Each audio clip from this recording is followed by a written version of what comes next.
Hey everybody, Josh Sheridan here with the Barely Legal podcast. They demand my alter ego, but I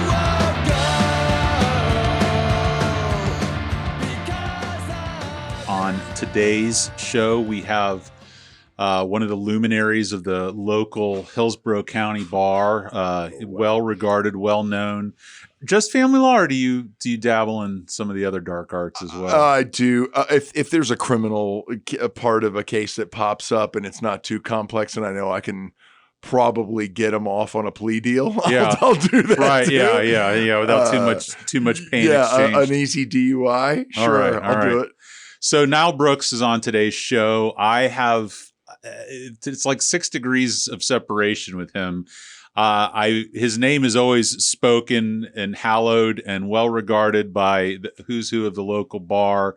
But more interesting to me is the fact that I tend to run into him at concerts a lot, which, if you understand the concept of this podcast, it's to speak as little about the law, hence barely legal, as possible. Thank God. So Joe seems to think that I ran into you at the Bob Dylan concert when they played with My Morning Jacket and Wilco and Bob Weir from Grateful Dead. It was Were a you heck at of that a show? Yeah, I was there. And Now, he says that you and his wife were begging him to leave in the middle of Dylan's set, and he wanted to stay and watch it. Is that accurate? No, it's not. It's a lie. Joe wanted to leave as much as we did. Yeah. It was sadly brutal. I had Second time I've seen Dylan and walked out.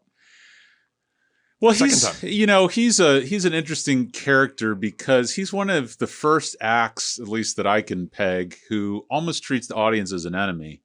And this is something that comes up a lot with the different types of music, where you start to wonder. Jay Farrar's the same way. Yeah. If you know Jay Farrar. Yeah, I know. Well, I don't know him, but No. Jay Farrar was the biggest letdown of my concert life. Yeah. I went out to see him at Skipper's. Uh-huh. God rest their soul. Right. And It's I a was big show for Skippers. It was. Yeah. And I was so freaked out. Jay Farrar's here. And there was a drunk 1 or 2 people in the audience that kept yelling out for old Uncle Tupelo songs. And finally, he just very nastily said, "Give it up. Yeah. It's not coming. I'm not doing those." Right. And I thought, man, you got to throw a bone. Just Yeah. one, throw him a bone. Yeah. But the guy doesn't speak to the crowd and I love his voice. I still to this day listen to Sunvolt and Uncle Tupelo so much. Well, both he and Tweety are interesting characters. They're highly intelligent. They're a little bit persnickety. And obviously the longevity of Uncle Tupelo was not going to be, significant. I just don't think the two of those could coexist. Agreed. With both of them kind of pulling that band in a different direction. Yeah. Tweety's a little bit of a micromanager, obsessive compulsive as well, artist, brilliant, all these other things. So it's very difficult to have multiple brilliant people in a band. I mean, it's happened, but it's difficult for that to stay the course for too long. But what was I going to say about Jay Farrar? That's what I was going to talk about. The Tampa, let's call it folk music shows or Americana music shows. Tampa does not know how to fucking behave in a show that's not Iron Maiden or Slayer. And I don't know if it's because it appeals to a certain social strata, but I saw Tweety at Tampa Theater. I saw Iron and Wine at Tampa Theater. And it's a bunch of doctors screaming at them to play songs that they want them to play. And I want to choke the shit out of every one of them. Like, shut up and let me listen to the show. Did you see, when you said you saw Tweety at Tampa Theater, did you see Tweety? Oh, just him? Or Just did you see him, the Wilco? last album he put out. Because Wilco played there many years ago. I saw Wilco. I've seen Wilco 3 times. I saw Wilco at Straz. I saw Wilco at Ruth Eckerd Hall. And I saw Wilco when they played that show with Dylan. I saw Wilco I saw the Straz show. I saw Wilco before that at Janice Landing. Ooh, that would have been a nice venue to see. That was the Being There tour, which is look at Being There. Still, I've grown away from a lot of recent Wilco, but Being There might be my Desert Island album. Yeah. Number one, it's 2. It's 2 records. Yeah. It's 2 CDs. It's quite varied. It's got a lot of Stones in it. Well, that was a different Will. I mean, Tweety was the only person that was in the band at that time that's still Wilco, right? Essentially. Well, except for the bass player. What's his face? Strat. Yeah. Ben Strat. Those two are the only two remaining. And and then I saw them at Tampa Theater. So I saw them. The two I saw before the Straz were Tampa Theater and Janus. But what I've noticed is, because primarily my lane is always metal or heavy music, and people can talk all they want next to you and you can't hear them. But when it's this type of music, I found it's tough for me to go to those shows for this reason, is because people just don't know how to behave. And it's hard for me because at one point I want to say, well, it's rock and roll, behave however you want. But the other part of it is I paid a lot of money to come here and listen to this person. I don't want to listen to you scream out, whatever. Well, I quit. The concerts got so damn expensive 2-3 years ago that I really pick and choose a little more selectively, shall we say. If I'm going to spend $200 to go see somebody, I really want to see them. Yeah, it's getting to be that way. Or there's like bucket list shows, like they're divisive, but I have a group of about 6 guys who have promised that they'll fly to the moon to see Oasis if they ever reunite. So that's really, that one? Is that you? Yeah. You're in that Oasis? Yeah. Oh, wow. Okay. Well, again, it's divisive. You talk about 2 guys who are never going to get back. Right. But if you ever see those shows when, they get the crowd going, it's like the ultimate soccer game. What's your biggest one you haven't seen? Is Oasis? Oh, biggest show? Bruce Springsteen. You have never seen him? No, and fucking Hunt's seen him like 6 times. I've seen him 4. I've seen him, I think, twice with Joe. That was one of my top ones. That's in my top 5. I sat at work the next day. I was working for Nancy Harris back then. Okay. I was an associate for Nancy Harris. Okay. Me and Phil Wartenberg. And it's like a breeding ground for menches. It was. It was. I sat at my desk depressed. Because you peaked at that point. I realized right then and there, I am not going to like my job near as much as the man I saw last night on stage for 3 hours likes his job. And 3 hours is a short show. It was down at Amalie. Were you part of the one that he was telling me about where you ended up seeing him like 3 days in a row? No, I've never seen him twice in a row. Okay. No, but I've seen him 4 or 5 times. Joe and I've been over to Orlando a couple times. I know that. But yeah, and then I saw him I took my kids' first concert was Springsteen before they ever went and saw Justin Bieber or anything. That's kind of a rude thing to do to your kids, because you're going to ruin them, because everything is going to fall short after that. Well, they both fell asleep. Oh, okay. 3 hours is too much when you don't know the material. Sure, yeah. But I have to say, great. This is one of my favorite rock moments and my daughter still talks about it. About 4th song into the show out at the amphitheater, he does Candy's Room, which is not a normal Springsteen kind of song. It's a very punk song for Springsteen. Yeah. It's in my top 5 for sure. Right. And when I heard that on the hi-hat, I thought I'm like, no way. Well, he's like 3 words in, and my daughter says to my wife, "Mom, Dad's crying." Yeah. And I was like, holy shit. Well, what a beautiful experice though, to have your whole family there. Yeah, it was pretty rad. Oh, that was my kids and my kids. It's like a revival. I say this all the time. It's like a revival. It's like a Baptist. When the house lights come on and he does Born to Run, it's like nothing you've ever seen before. I don't care who you are, you're gonna get affected. Were all of them with Clarence, or were any of them with is it his son that's doing it now, or his nephew, I think. Okay. Whatever it is. I've seen him with the nephew, I think, twice. I saw him at the amphitheater. That was, I think, the amphitheater show was the one with Tom Morello.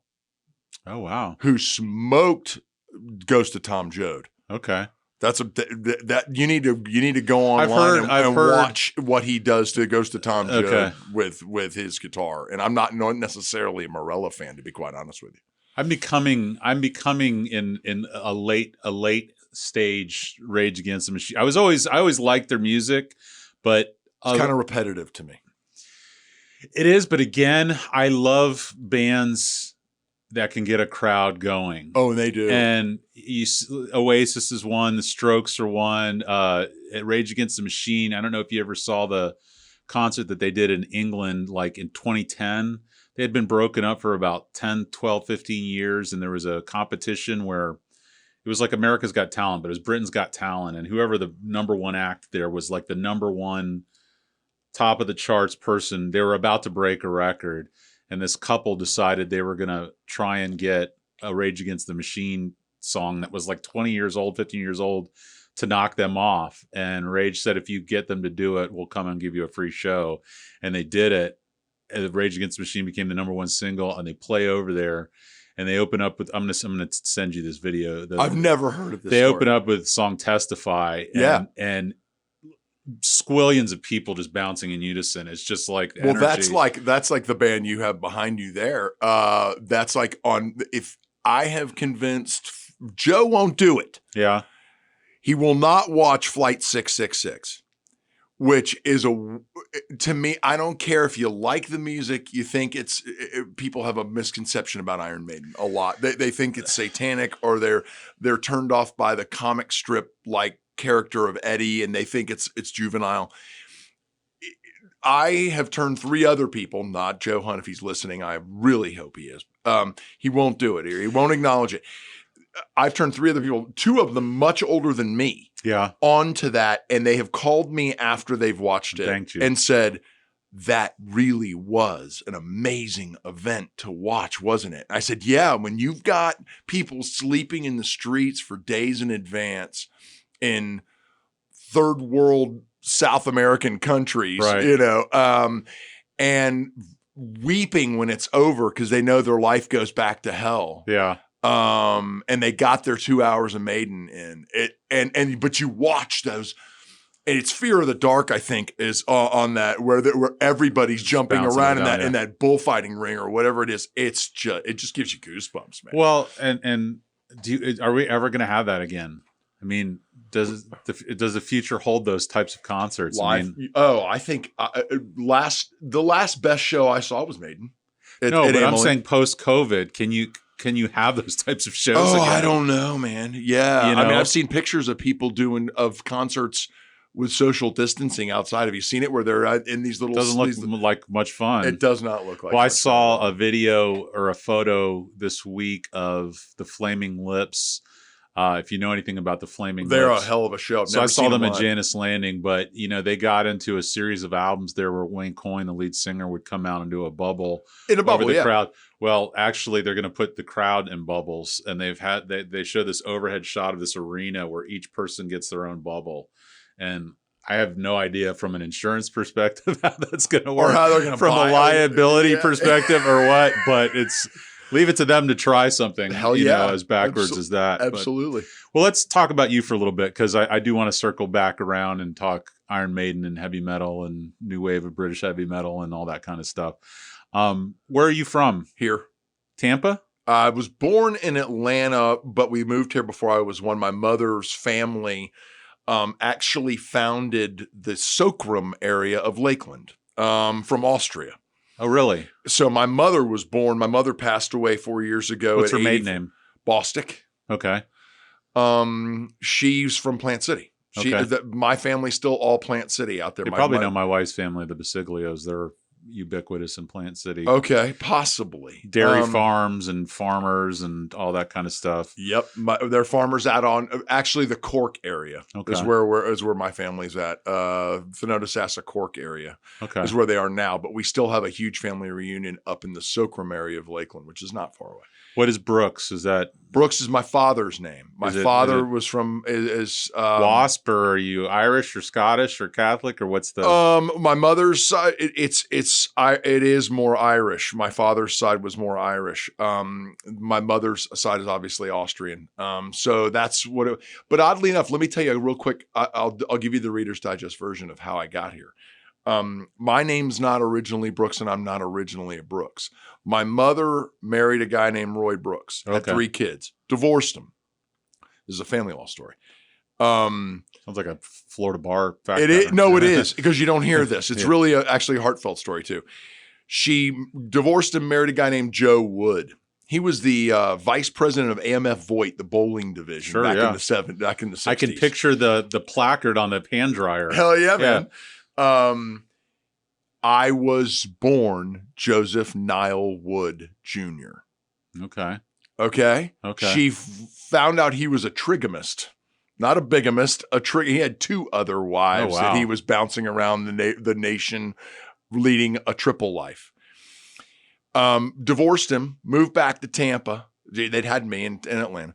Moved back to Tampa. I grew up in a house with my brothers and half brothers and sister, calling this guy dad, Roy Brooks. Right. I crawled on his lap. That's dad. Yeah. I never knew Joe Wood. When I was 4 years old, they got Joe Wood to consent. My mother never remarried Roy Brooks, but Roy Brooks adopted Wow. me as a That's Brooks. That's a pretty. And you don't see that out No. of wedlock No. adopting. You can't get people who are actually responsible for people to take responsibility. Exactly. To get someone who's not responsible to step in is pretty rare. That story always shocks when I tell judges that. They're like, "You've got to be kidding." Is he around or is he gone too? No, he died in 76. Oh wow, so it's been Long time. Okay. Long time. Are you close with your siblings from on the Brooks side? Not my daughter. Not my sister. Half sister, whatever. The oldest brother, Ray. Ray was a family law attorney. Another big name around, but he retired about 10 years ago. Lives up in the woods in Georgia, thinking everyone's coming for his guns and bullets. Oh, nice. Yeah, Okay. it's great. And then my other brother, Glenn, who's 5 years older than me, lives down in Apollo Beach. Okay. All right. Was music a part of your life early on? or Always, very. Who brought that into your life? My brother in the next room at our house. What were some of the albums you remember hearing through the door? You want to know the ultimate song that goes down in history for me? Deep Purple. And here I am going to draw a blank. This room has got Is- magical is- qualities that suck away your ability to remember. Highway Star. Okay. So Deep Purple Highway Star still was my favorite. It's almost punk in its energy. were they new wave of? They were part of that group, weren't they? I don't know if they were new wave. No, they're older than that. They're Black Sabbath-ish, aren't they? One of the things that I learned just in prepping for this that I didn't realize is Iron Maiden was born about 2 weeks after I was born. So they peg it at December 25th, 1975.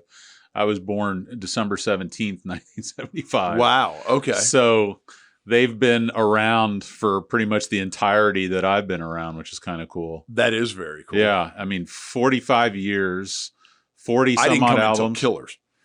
which is my favorite album, not necessarily because of the content, because of the cover. That's what made me buy it. Yeah. When I was a kid. I Yeah. was like, what in the hell is that? Yeah. I have to own that. Yeah.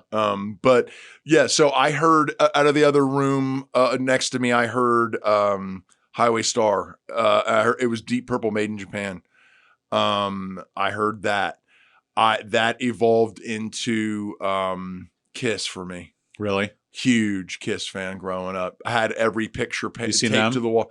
Yeah, I don't care for them anymore. Yeah.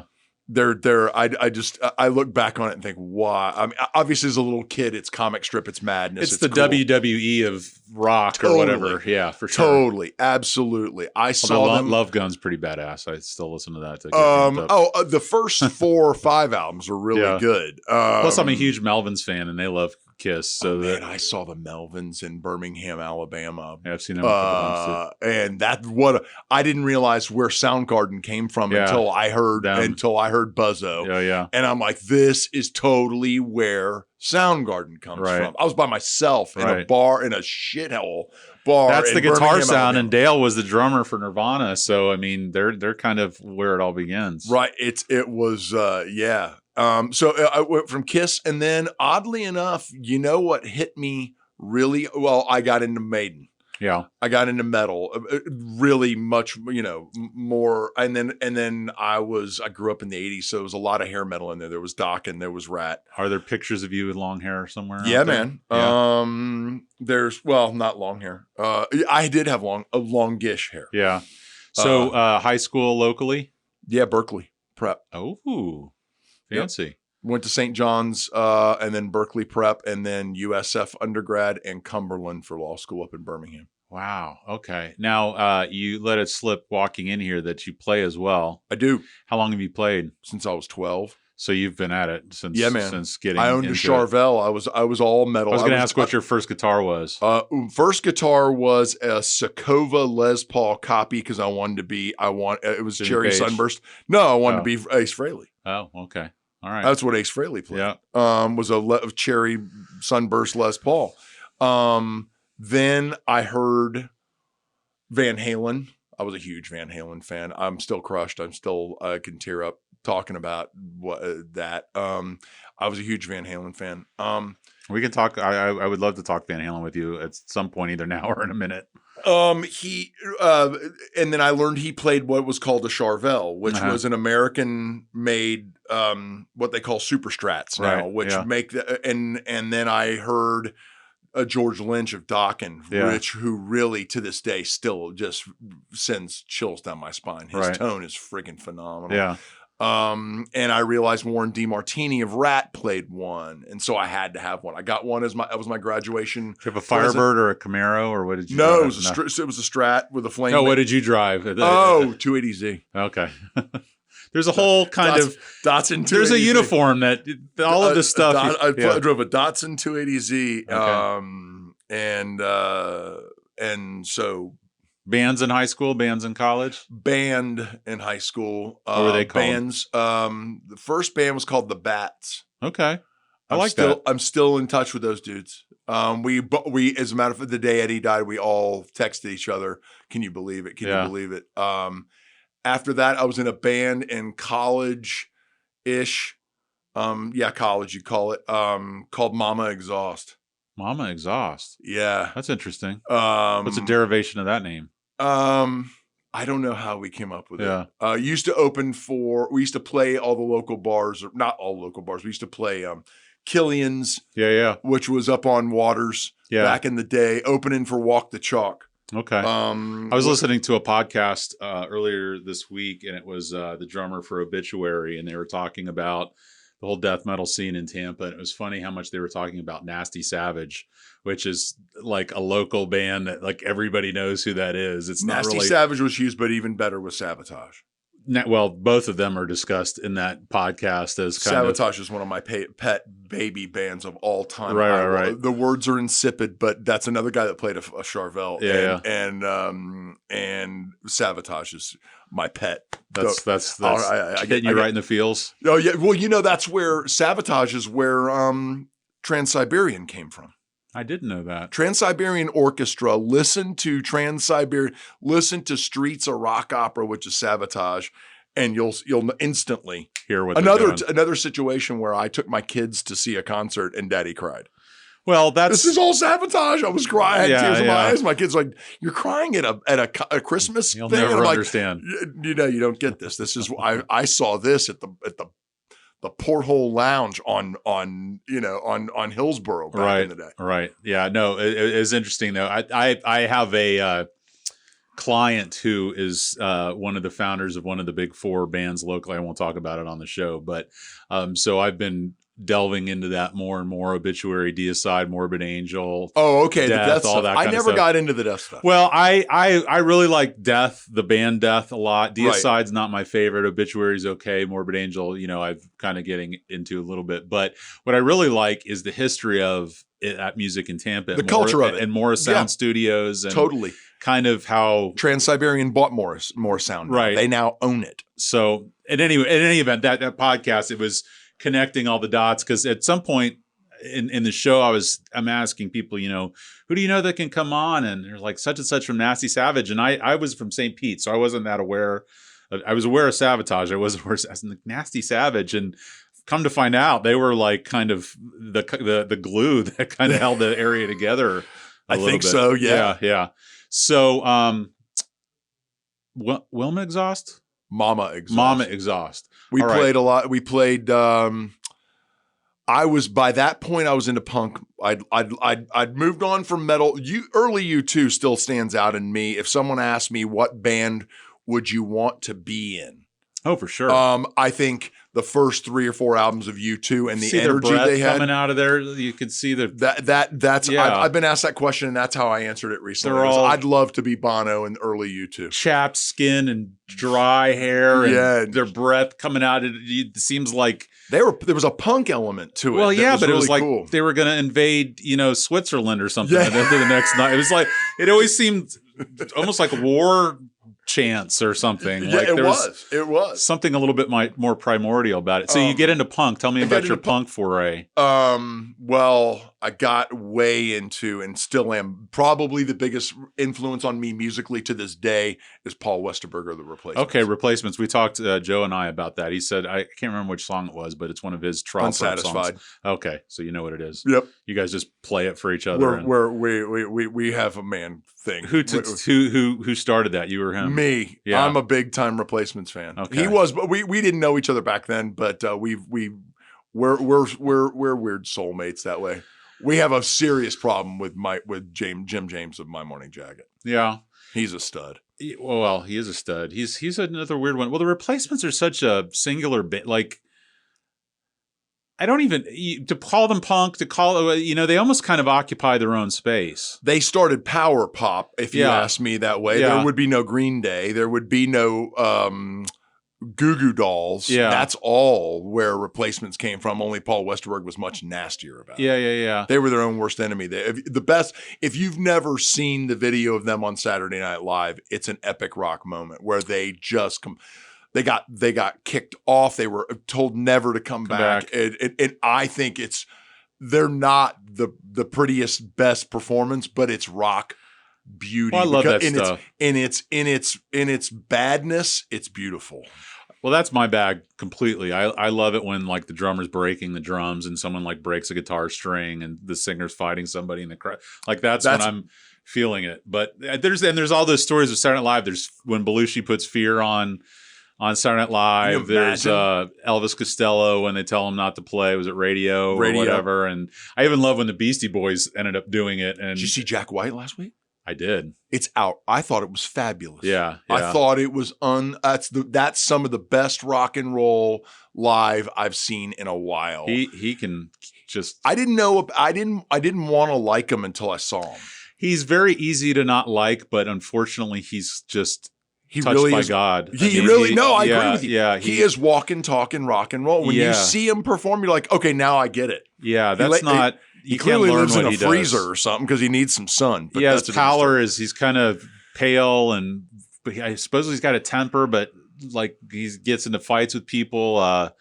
But then he's like a big baseball fan. Like he's always at Cubs games or something like that. Oh, I didn't know that. That makes him cool. Yeah, I would, but no, for sure. Like, well, I remember hearing the White Stripes for the first time. I was like, where's this guy from? Like he plays like he's 80, or not like he's 80 years old, but like he's from 80 years ago. He gets that tone. He goes for that nasty, gritty, sputtery and he plays these bullshit guitars that are like plastic, hollow plastic, like toy guitars. And he does. all this stuff. But he played an EVH that he made for him. Yep. Yeah, and at the end there, he kind of does a little bit of a tap solo at the end of Lazaretto, which totally is pretty badass. He did. How do we get to Jack White? Well, we got through there. Me talking about how did I get to punk? Replacements. Oh, how did I get to punk? Yeah, I got the Replacements, and then were you like a Bob Mould? Oh God, Husker Du? Husker Du fan? Absolutely. What about not punk, but I always think of them in somewhat the ilk of Replacements as Big Star. Big Star was a influence on the Replacements. I always kind of hold them REM. as like a sibling, a brother and sister band. Yeah, no. REM's another one. REM, yeah. Replacements and REM were on the same trajectory. Yeah. REM realized we can really truly make a living at this and become mega stars. Replacements are like, dude, where's the next bottle of friggin' Jack? Yeah. And if we Right into the wheels come off. And basically fuck the record companies. Fuck it. You've seen their videos from back in the day. It's just a speaker. Is he still recording Westerberg? Out of his basement. Really? Yeah, he does everything himself. Anything good?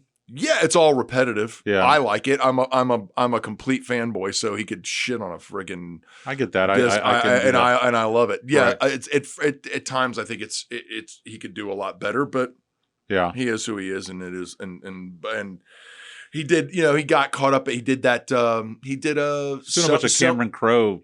That was huge for him. Yeah, yeah. That was huge for him. So Singles? Yeah. Singles was huge for him. And then Sony came along and got him to do the soundtrack for a kid's movie. Open Season. Oh, okay. And it's the one with the deer and the bear. Yeah. Well, at first you said kids, and I was thinking the one about all the kids with AIDS in New York. But No. That's a different No, movie. this is animated. Yeah. And it's a really, I've watched the movie 100 times just because I love music. Because of the music and yeah, it's yeah. Have you seen 24-Hour Party People, just going off on a complete tangent? No.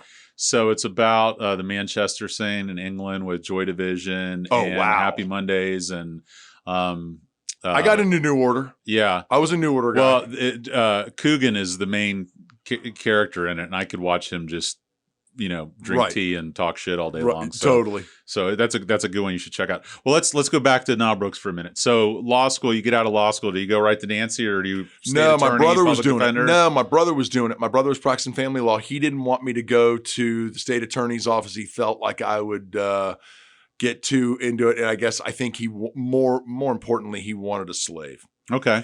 So he brought me in to do family law, Okay. and that's where it started. From day one, I started practicing family law and doing a little criminal here and there. And I was there. I was at the very first Inns of Court meeting Before it was Stan Givens in the absolutely. court? It was the Tampa Bay Family Law Inn of Court, and everybody. It's Josh, it's so sad because there's so many more people. I look back on those days as, man, I was mentored by the best. There's a lot of luminaries from that time. I had this conversation with Joe, and Joe kind of starting to occupy that space for me. But I have a Jim Knox story, I have a Dominic Baccarella story, a Ron Reed story, and you may even be going back generations before them. No, those are the guys. Yeah, and I worked for Jim Knox. I left Nancy's and went to work for Knox and Givens. Yeah, and the three of them all showed me kindnesses that Exactly they had no reason. They could have squashed me. They had me in their crosshairs. Ron Reed probably did squash you. No, I put him on a pedestal as one of the greatest lawyers I've ever watched. Well, so my wife, when she left the state attorney's office, we were Pinellas County state attorneys, and when she finished her career there, Judge Gross was her judge, and he was good friends with Robert Trop. Yep. And so he got Dina an interview at Solomon Trop, and talk about the devil on one shoulder and an angel on the other. Luckily, she was under the cover of Robert, so she was able to avoid. Great man. Well, and just through he came to our wedding, and just through my meeting him at cocktail parties, I mean, the guy wouldn't open his mouth without dropping pearls of wisdom. And, either the way he would talk to clients, the way he would talk to judges. And he was one of these people who would be destroying you and you'd never even know it. Right. And not in a malicious way, but with class and just dignity. looking you right in the eyes, smiling in your face, and you kind of felt good about it. Yeah. It's like, I'm getting the shit kicked out of me right now. My esteemed colleague yeah. And you're like, wow. I'm sure what he meant to say. Right, exactly. I was like, I'm just gonna let Robert make my closing. Ray Alley was the one for me. Yeah. Ray Alley taught me grace and dignity. So did Nancy, though. Really, to be quite honest, my brother. Nancy's in that group too. My brother was much more go in and dogfight. Yeah. I remember going into a hearing with my brother and David Manning on the other side. Okay. And it was the most yin and yang moment of my young attorney career. I watched my brother waving his arms and yelling and blah, blah, blah. And David Manning very calmly reciting the law and statute or whatever it was. And it was Judge, I'll keep off names on that Sure. one. But the judge just literally glossed over and said, whatever you say, Mr. Manning. Yeah. And I was like, okay, I see a balance here. I got to find that calm, confident way to do That's this the master move. Yeah. without getting too bent out of shape emotionally. Or how are you as a person? Do you get you have a little bit of a temper in you, or you're pretty Not cool temper, character? but I'm not a wallflower. Yeah. I am mean, you can animated. project your voice. I think if you're getting into it, you're loud and proud. And I'm animated. I am emotional, but I'm not an angry guy. Yeah. I don't find myself to be angry. My kids would say different. Yeah. Well. But that's just, but I don't find myself to be an angry guy. So how many years in family law are you? 26 Wow. this month. That's an accomplishment. Oh man, when let me tell you something funny. Sitting at that one of the first ends of court meetings, I think it was the first one. I'm sitting there. My pupillage group is Jim Moody is the judge. Yeah. Ray Alley. That's Ashley's dad, right? Yep. Yeah. Ray Alley. Leslie Friedsam, who Okay. doesn't exist. She doesn't practice anymore. Marion McCulloch, me, and Ellen Ware. Okay. And Ellen Ware says, God, I can't believe I've been doing this for 10 years. And I thought, 10 fucking years. Yeah. How the hell do you even when do you get I can't imagine what's gonna be like. And here I am 26. I think you go through, I mean, I'm not at your point, but I left in 2002 I left the state attorney's office 2005, so I'm 15 years in family law, but you go through periods. Like these 5 years are motherfuckers. These 5 years are kind of easy. These 5 years are like, I think there's kind of an ebb and a flow to how you deal with it. I agree with that. Yeah. So, well, do you think it's changed you as a person? Yeah. How so? I think for the better, for the worse, a little bit of both. Yeah, I do. I do think both. I think you definitely get a new aspect and a new outlook on the human race. Well, I definitely get a new aspect on my marriage. Like every time I get out of a trial or a mediation, I'm always, first thing I do is call or text my wife and like, by the way, if you're ever upset about this or this, or you ever want to talk about that, or you whatever, it's just. Oh, yeah. I find myself reading into my marriage somebody else's problems that they yeah. just were sitting in my office talking about. Sure. My wife is Cuban. Ooh. I had a guy come in one time and say, "Nile, I just can't get yelled at anymore for nothing. Yeah. I just can't." She yells all the time. And I was sitting here thinking, oh my God, Yeah. oh my God, oh my God. This is hitting a little too close to home. But I mean, but at the same time, I think we become borderline mental health professionals doing this. Oh job. my God, 100%. I really do. I think you try to find compassion. Keeping see both sides of every argument. I'm a mediator as well, so I really try to mediate all over the friggin' place. Not trying to solve everybody else's problems. I don't interject myself like that, but I do try to.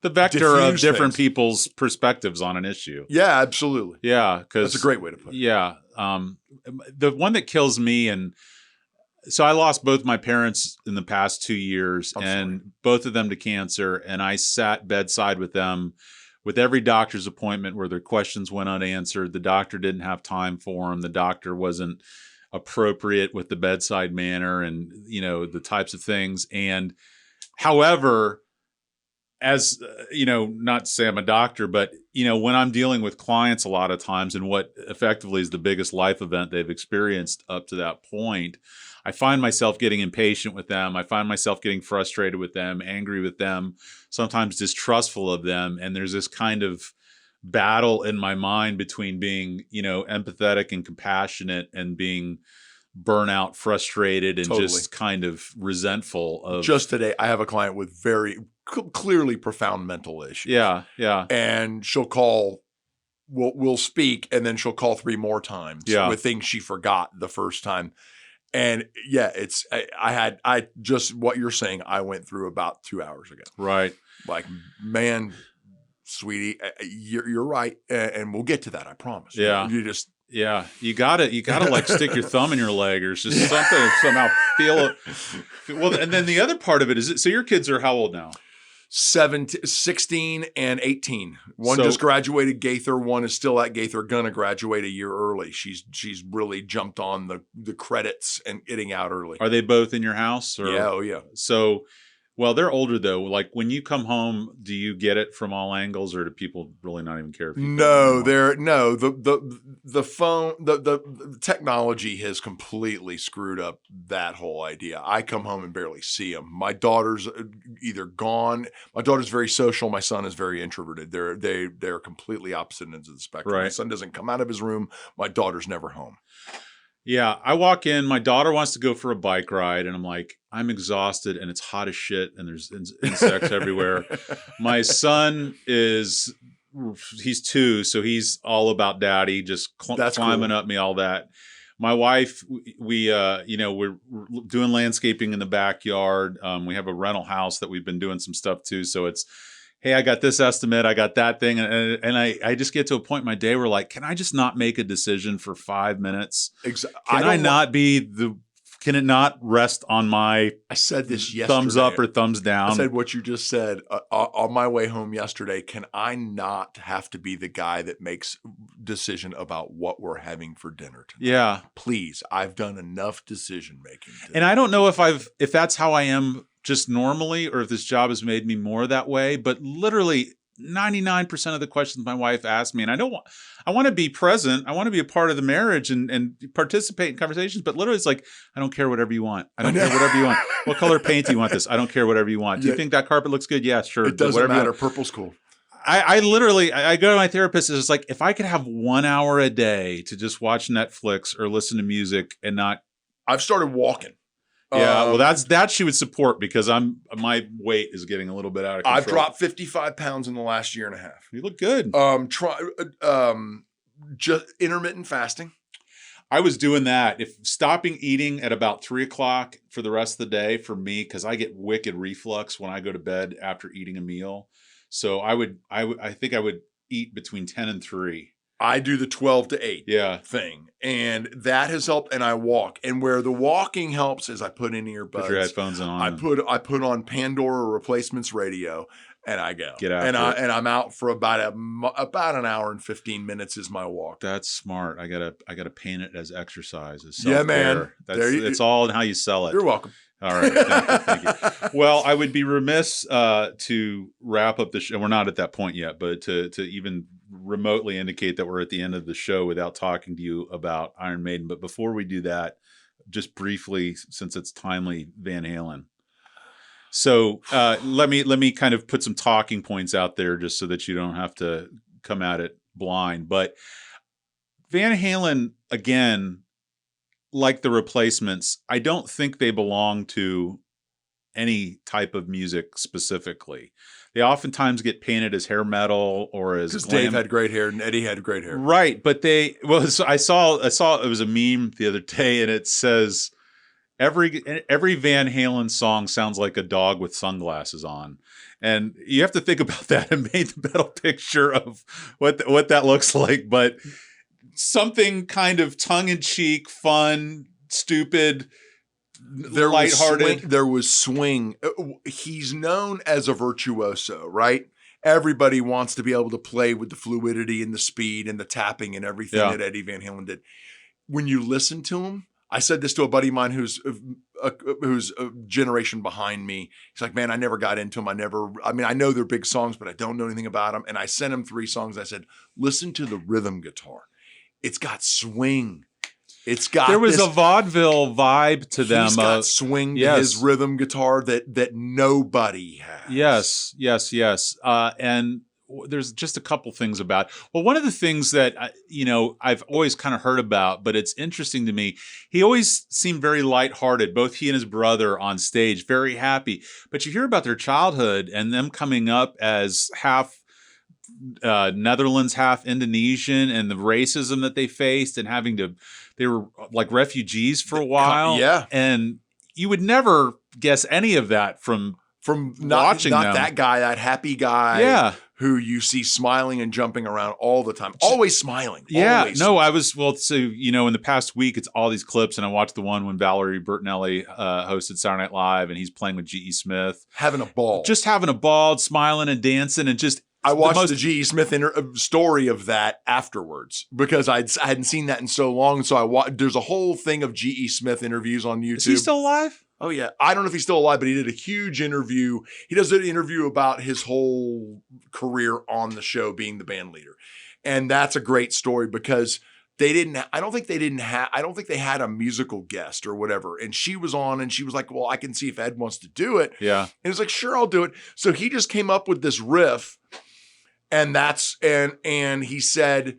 He'll tell you in the interview, he's like, he smoked. We have a dress rehearsal and then we have the show. Uh-huh. He smoked dress rehearsal. Yeah. I mean, it was simply beautiful. Yeah. If you watch, guitar players can see there's one little mistake on the show. Okay. He was like, he was always smiling, gracious. Right. But afterwards, he was really not happy about how it went. Interesting. And then there was a bunch of clips that they've been playing when he was playing with Paul Schaefer on Letterman. Like he sat in with them for like a week, and they were doing instrumentals of all the Van Halen, Panama and Jump and all this stuff, and just so much fun to watch. But yeah, just such an interesting band, and it seems I've had different. When Bowie was gone, that one got me. When Tom Petty was gone, that one got me. Eddie going, it was almost like a loss of fun. Like what else? What music is fun anymore? Like rock music is fun. Well, that's My Morning Jacket is for me, but there's other stuff. But their subject matter is not upbeat. No, agreed. It's not bouncy and fun. That's what I'm talking about. Around. Yeah. I gotta say, I thought Jack White past Saturday was fun. Yeah. To me, that was fun. It's heavy. It's a little heavier than a lot of people would like. The only one I keep coming back to is Foo Fighters, and I don't even know if that does justice to it. But they're the arena rock. By the way, there you mentioned something earlier. There's a tribute to Bob Mould that Dave Grohl was a big founding part of that you got to see on YouTube. I think you can. You it's and I are probably on start Netflix or trading a something. bunch of videos. I can tell. There's a whole. It's a whole like concert where it was a tribute to Bob Mould and they did all sorts of. And that sounds amazing. Oh man, yeah. Did you ever listen to Bob Mould's interview with Mark Maron on WTF? You ever listen to WTF? No. So that's the springboard for this show. That's why that's where all of this comes from. And he's interviewed all of them. I mean, he's had David Byrne on. He's had Bob Mould. He's had Keith Richards. He's had Paul McCartney. He's had them all. And so if I'm not sure if you're listening to many podcasts, but definitely seek out. Springsteen's been on there. Yeah, but that one's great too. So in any event. All right, let's move on to the important stuff. So Iron Maiden. It's hard to describe them, like you've mentioned, to anybody who are not inclined to like metal music. And there are a lot of, do you know Christian Denman? Yeah, absolutely. Very well. Okay. So he was on the show a couple weeks ago and we were talking business, and he was talking one of the great things about law from a business perspective is barriers to entry. There's aspects of practicing law that not everybody can do just by nature of having to be an attorney to do it. So the more barriers to entry you have, the more exclusive you become. And I think Iron Maiden has, not intentional, but they have these barriers to entry from a casual fan. And like you mentioned, the subject matter, the covers, the people. Any casual listener would think Number of the Beast is about worshiping Satan, right? And so this is, as a passionate metal fan, what I kind of wanted to talk about with you, because it's a dividing line. You kind of get it or you don't get it, or not even. That sounds a little bit more bougie than I mean it to. Some people probably get it and they still just don't like it. So, but what's funny is, and my wife, she'll rail. Does on she me like them? No, she's not a metal person. Although I made her listen to Rain and Blood and do like a YouTube critique of Rain and Blood. I made my wife recently watch that kick-ass recording of Queensryche that the vocal lady does. Those new the vocal teacher watches a band do this she's thing. Like, oh my God, yeah. Because Jeff Tate is just some kicking different level. And she was like, okay, that's really good, but it's just like rock opera. And I'm like, okay, fine. Just then leave me alone. I'm gonna watch. I'm not, my tendency is not to go towards the more vocally, I'm a singer, so I guess I am.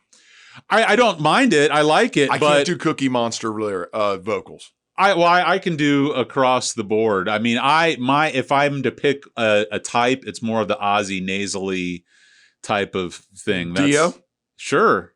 Mastodon's one of my favorite bands, and Brent Hines, the guitarist, the drummer, the bass player, and Brett, they all switch vocals on that. And I love that about that. And anytime there's an Ozzy vocal, it's Brett that's doing it. So I always dig that. It sounds like you've done too much cocaine or you've had your nose broken. I love that kind of singing. But so with Iron Maiden, there's a lot of decisions that you have to make to like them or not like them, and not proactively make, but either you're in on the singing or you're not in on the singing. Either you're in on the subject matter or you're not in on the subject matter. Well, Paul Di'Anno's not Dickinson either. Well, so this is one of the things. I didn't realize there was 3 singers.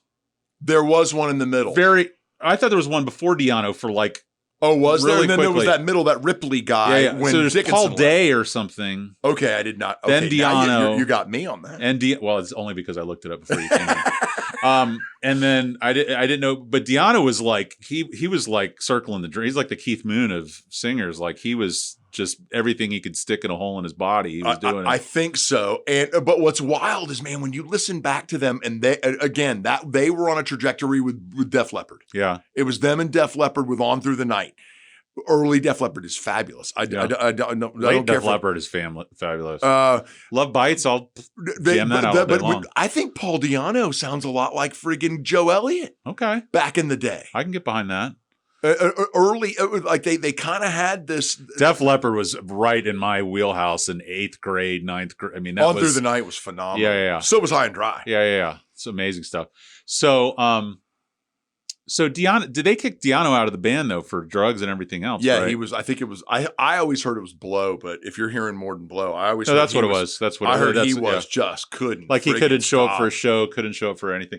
So then, and Killers was huge. Killers was rocketing them into the next level. Killers was huge. But then Dickinson is cut from a completely different cloth. Absolutely. He's like a pilot, isn't he? And he's fencing. He's a. I feel like if Napoleon was a metal singer, it would be Bruce Dickinson.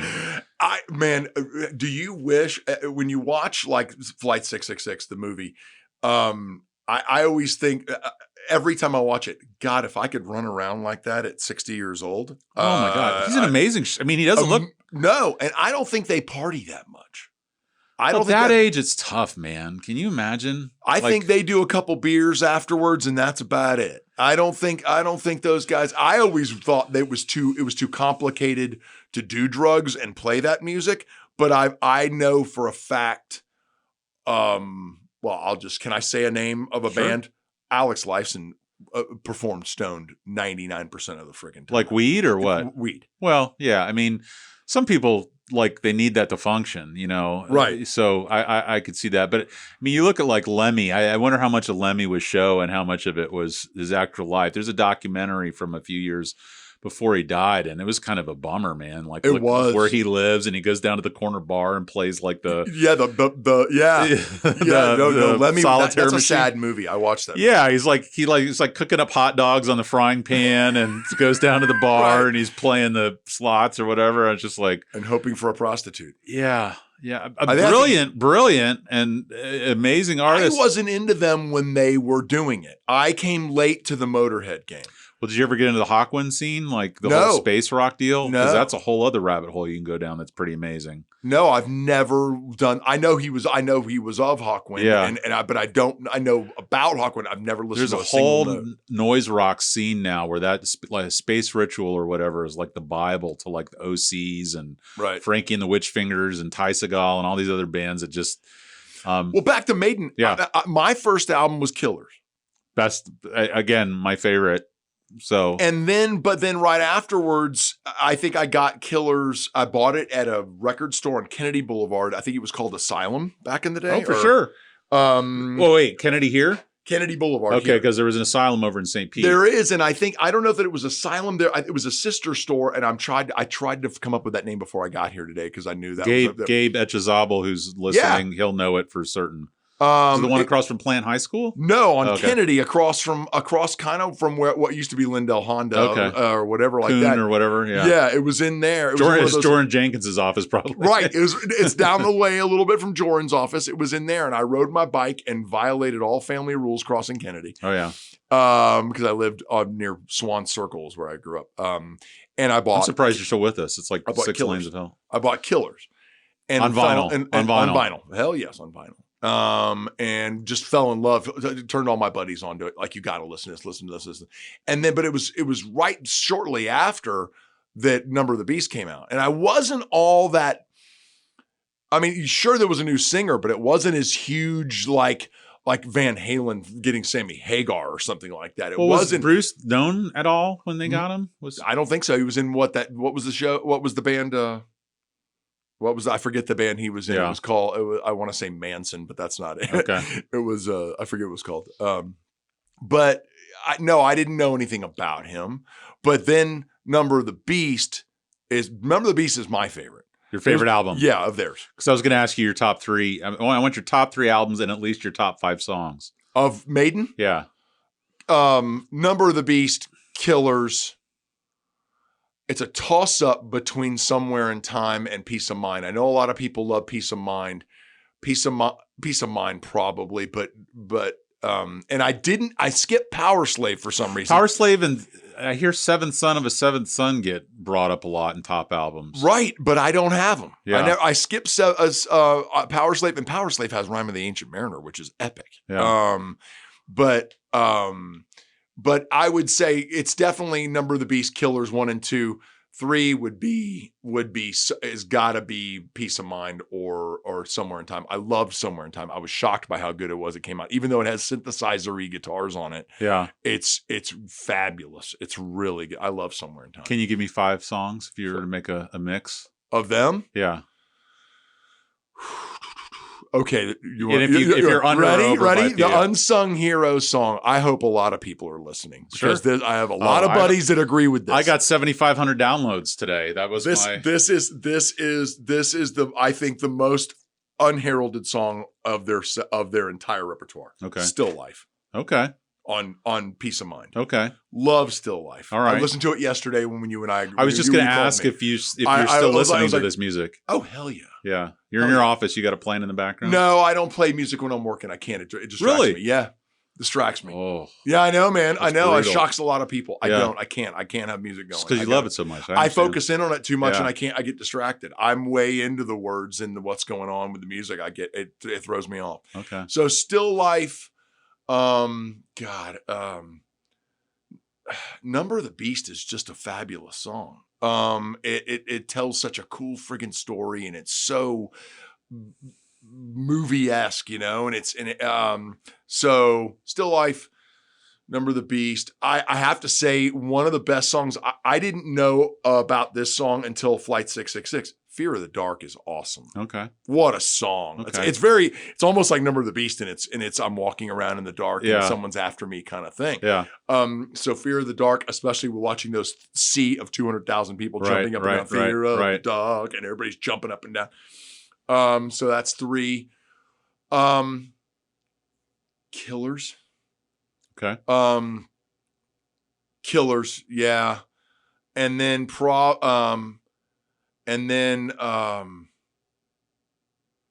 maybe Trooper. Okay. Maybe Trooper. Or no. It's okay. We can do 6. Yeah. I was going to ask 10 originally, but I don't want to put you on the spot. Wasted Years. Okay. I love Wasted Years. All right. That's strong. I'm gonna make a Nile Brooks Iron Maiden playlist and I'm gonna put it up on the. That's a Wasted Years. The when they did it at the last show. Did you see them the last time?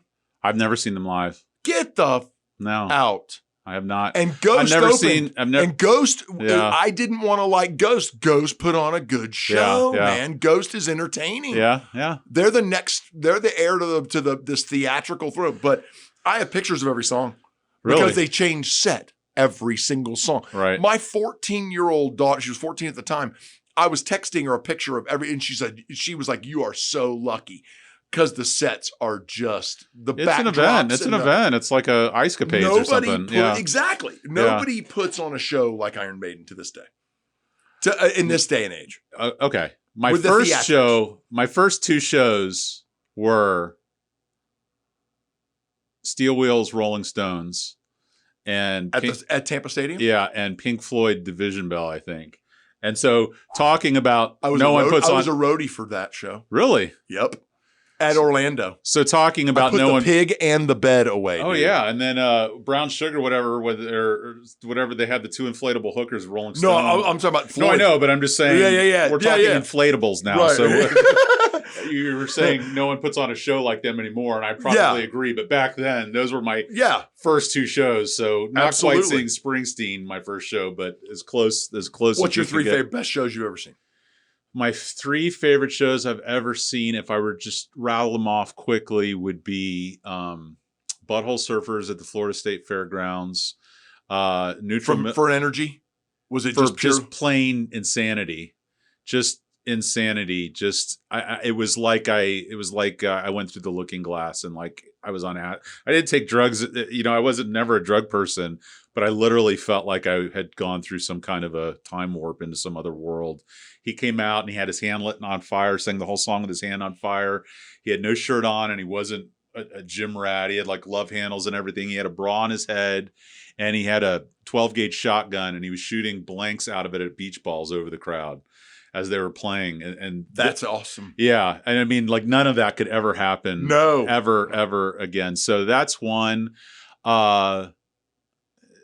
would- This could change a million times. I saw Neutral Milk Hotel with Damien and Chris Givens at Ruth Eckerd Hall, where they played in the Airplane Over the Sea, front to back. Okay. And that, you almost felt like you were in some weird little fairy realm in Asheville, watching moonshiners commune with demons and angels and all this other stuff. They're playing like saws and all this other shit, and I was just like, "What's going on here?"